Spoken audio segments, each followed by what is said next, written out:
I really appreciate the invitation to make a presentation during this seminar. My name is Nicholas Mariita, as you've already been told. I work as a lecturer at the University of Technology, and I coordinate the Geothermal training program.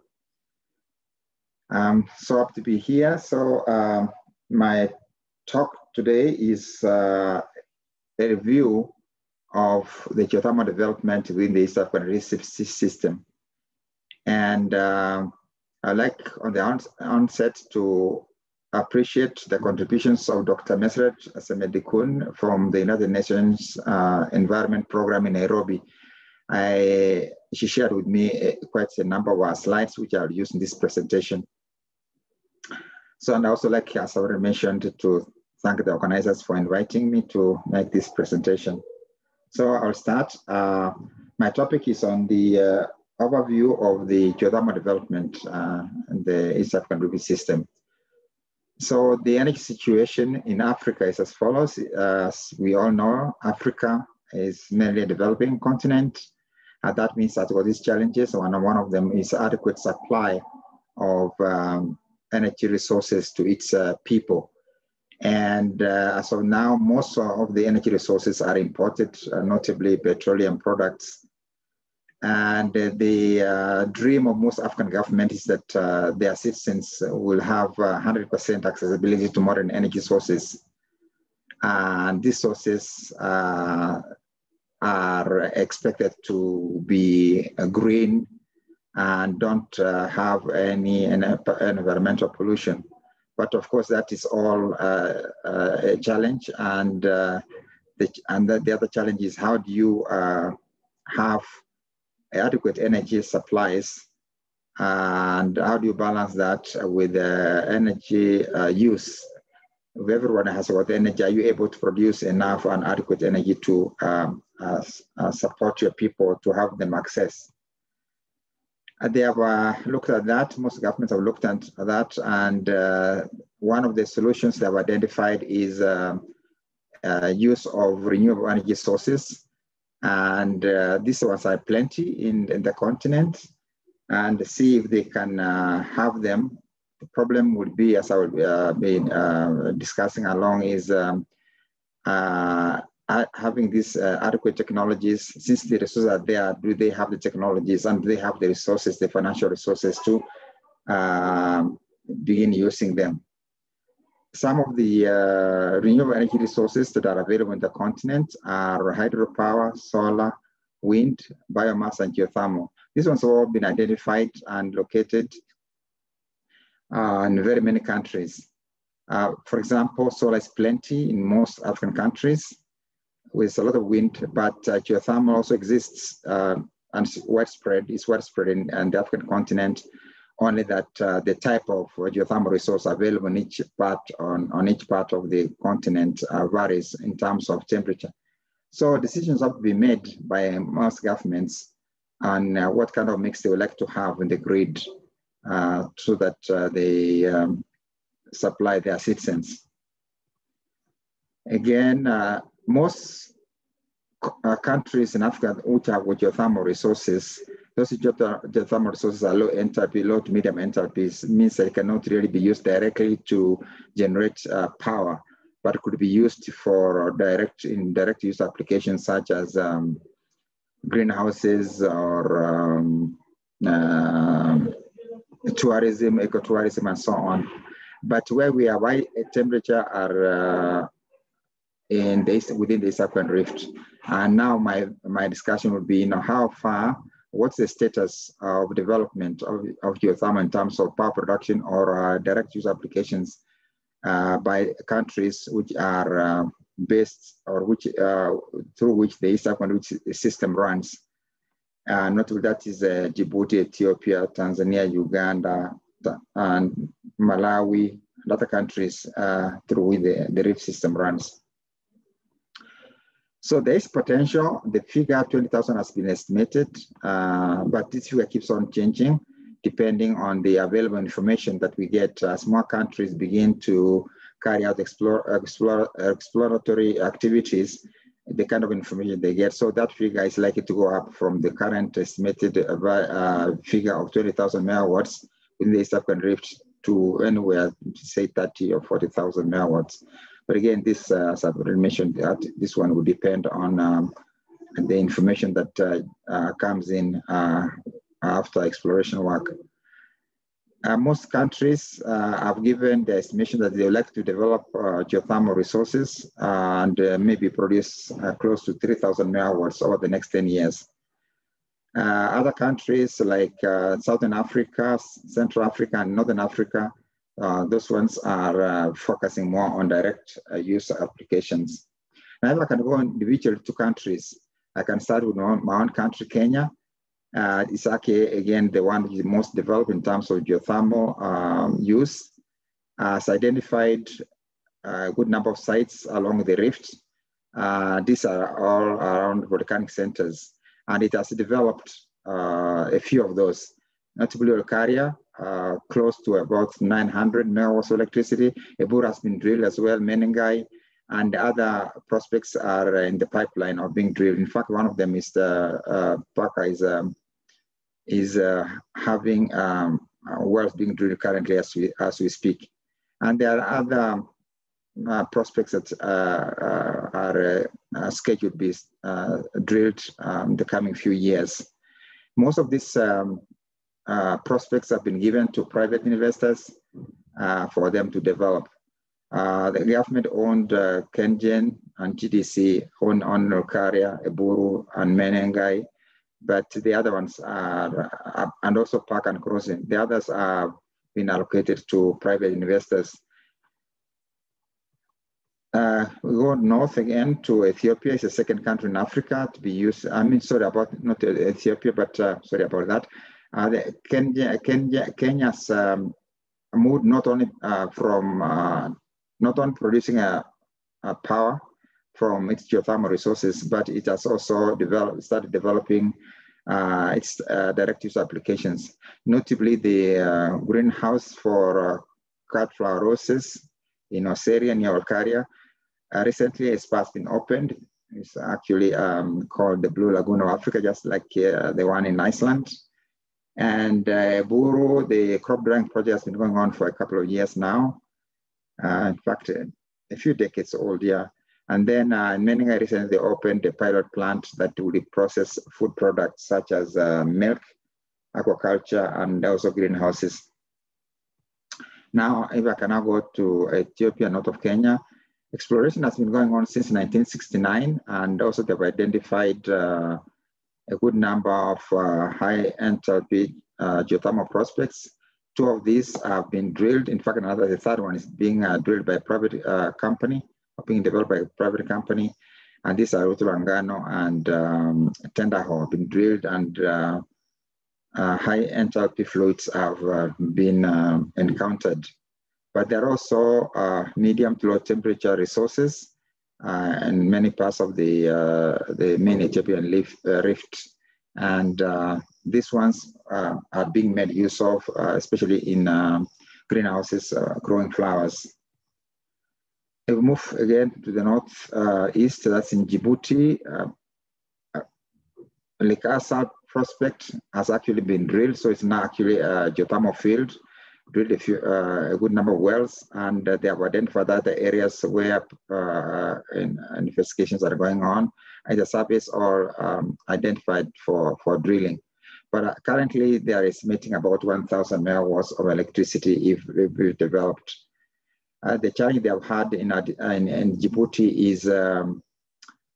is the communication between the wells and seawater. So some wells have been infiltrated by salt water, which is not good for the wells system, such as the piping. So that's on to causing a problem. But they are trying to see how they can address that problem. I moved to East Snape again, Eritrea to the northwest. Prospecting has been going on since 2015 with the support of development partners such as the UN and ICIDA. And the main one is ALID, which has been identified as if money became available, they could begin drilling. but other prospects have been identified, such as Nabro, Dubi, where most likely after the service work has been done, completed, they can devote it to exploratory drilling. Again, it's all subject to availability of finances. We move slightly further south of Kenya, that's Tanzania.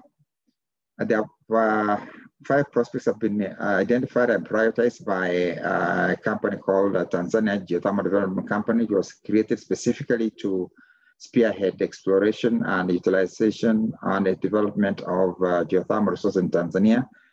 The fields identified so far are Mbeya, which is the triple junction on the southern part of the country, and also Luhoi in the eastern part, and Netron and the other boundary between Kenya and Tanzania.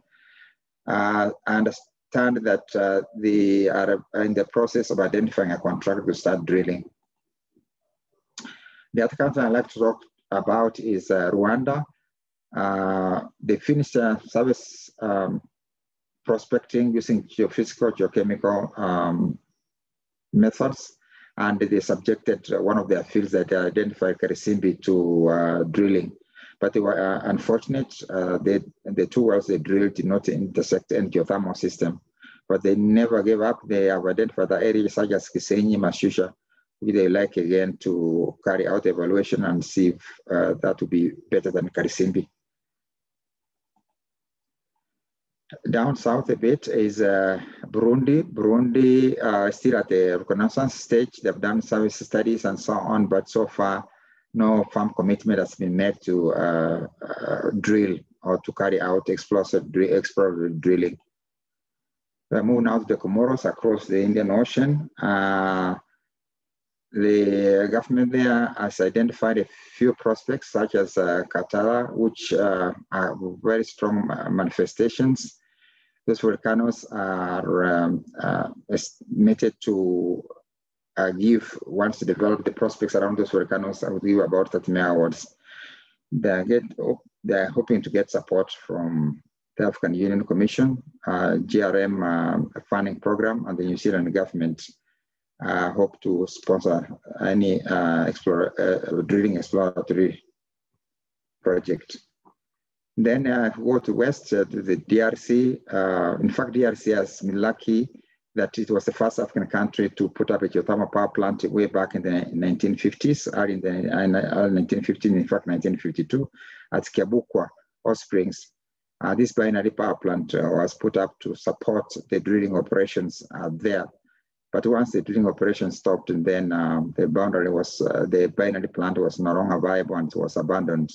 But in recent times, more work is being done in other areas which are still at the exploratory or reconnaissance stages. In Uganda, many of their field prospects, or their field or prospects, are located in the western branch of the East African Rift Valley, and they've identified several promising sites, and these are Katwe, Buranga, Kibiro, and Panymul towards the north. And many of their systems are fault controlled. But again, no exploratory drilling has taken place because of lack of finance. We go now to Zambia. Exploratory studies have been carried out by the government. And in 1986, there was support from the Italian government where they assisted in putting up a binary plant at Capisia. But this was never actually commissioned. It never took over and it was abandoned for some time. But in recent times, they've started developing the Chinyunyu Springs for direct use applications, especially for tourism. They also got some funding, and they drilled the Buwengwa River project, and the prospects are very good.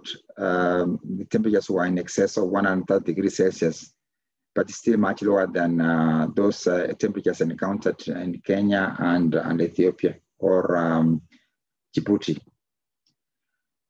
Malawi, it's a low temperature geothermal country. The springs discharge at temperatures of between 40 and 80 degrees Celsius. The geothermal system is thought to be quite deep and circulating fluids along structures. And they are focusing more now on direct use applications for tourism and greenhouses. Now, those are the countries that I could mention. Each of these countries has got technical support and financial support from different organizations such as UN Environment, BGR from Germany, EIDC from Italy, JICA from Japan, and UNUGTP from Iceland. So these organizations have been giving support at different times and depending on kind of support, but mainly has been on capacity building and some technical assistance like equipment and carrying out service exploration. Banks have also given some help, such as the African Development Bank, the AFDB, the EIB, the Chinese Exim Bank, and the World Bank have over the years been giving support to these countries to either carry out exploration or to purchase equipment or to train staff. Now, talking about challenges which are holding me, why aren't we having faster development, knowing that geothermal does actually exist and it's an indigenous resource, it's a green resource and so on. What has been the kind of challenges that have been hindering faster development of this resource? Number one is the high upfront costs in terms of, especially in drilling. Most governments can actually finance service work, exploratory work, but drilling actually is a big challenge. So they sometimes, when they actually try their best to meet the costs from their local funds, but most governments are unable really to meet drilling costs, which are really costly. There's also, even most banks don't feel comfortable supporting exploratory drilling because of the risks of maybe not encountering good wells. So it's difficult, but there's a project called the GRMF, which is being supported by European countries, which as a risk mitigation fund, and there's hope in that project that that project could actually advance some money for exploratory drilling. So most banks are a bit hesitant to provide money. Another problem also is most countries, just a few countries that have developed a legal framework, notably the countries that we know of are Ethiopia and Kenya. These ones have the framework necessary for registration, so that one knows if you're an investor, what your obligations are and what you need to do in order to be given rights for exploration and so on. Some countries also have got inadequate trained human capacity. They have tried, but not enough at the moment. Research has been carried out and realized that most countries, some countries are well off in terms of human capacity development, but the majority of them still lack training in one area or another within the geothermal development chain. Nicholas? Now look at the future. Nicholas, could you finish within 1 minute?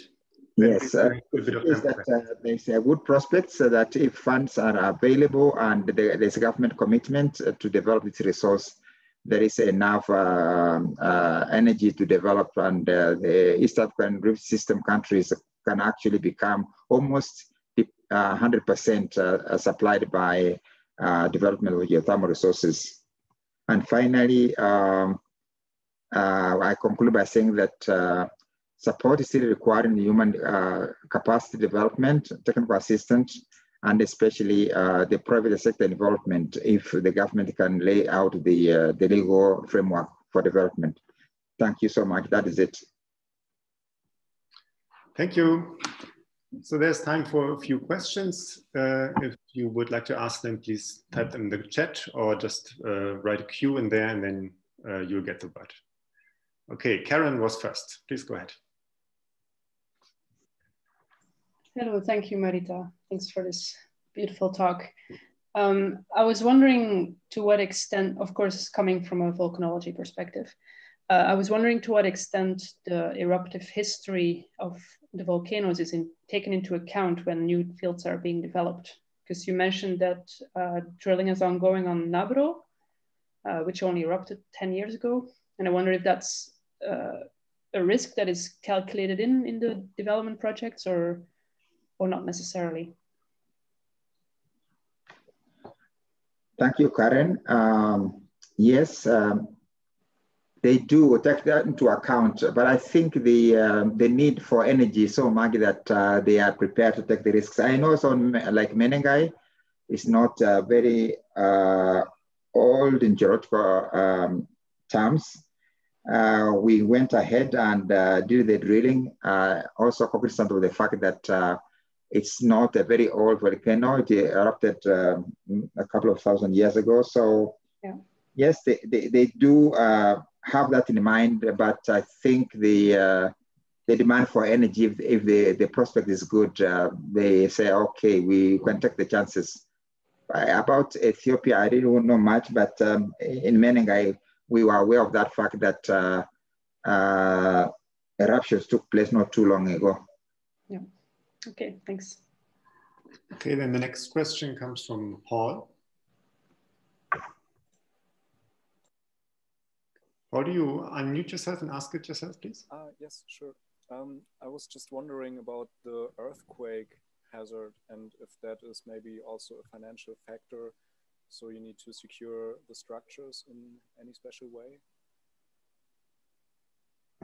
I'm sorry, Saja, can you repeat? You understood that question? It was a bit faint from my end, so I didn't quite get it.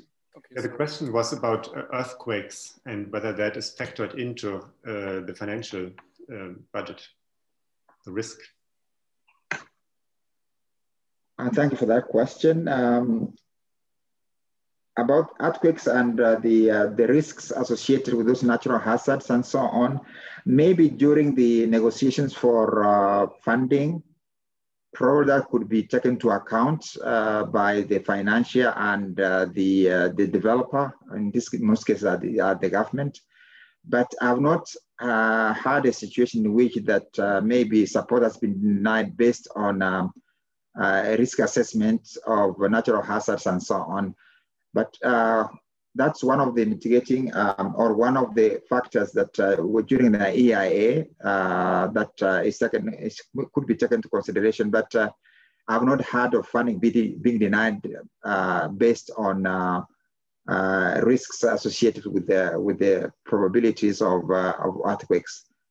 And again, as you know, that apart from Aldonyolengai in Tanzania, most of the volcanoes that we have in recent times, the risks from earthquakes have not been quite significant. Okay, thank you.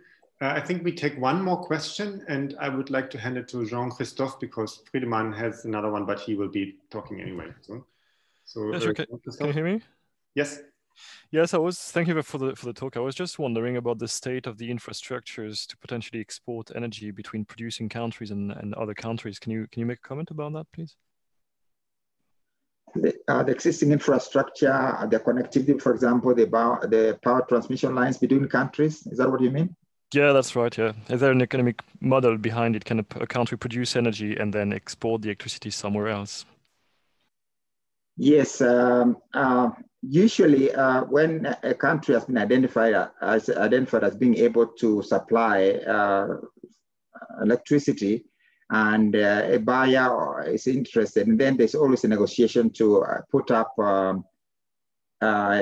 line, or if not so, then they can use the existing ones. I know, for example, Kenya is currently importing power from Ethiopia, and new power lines were put up specifically for that purpose. But there is also what they call the power pools, the East African power pool, the Central African South African power pools. The idea is that new power lines could be put up specifically for a particular project, but also as part of the East African power pool that interconnects the different countries. So usually, if there's a project like that, and then a new lines can be put up which are expected to be part of the East African network. Thanks.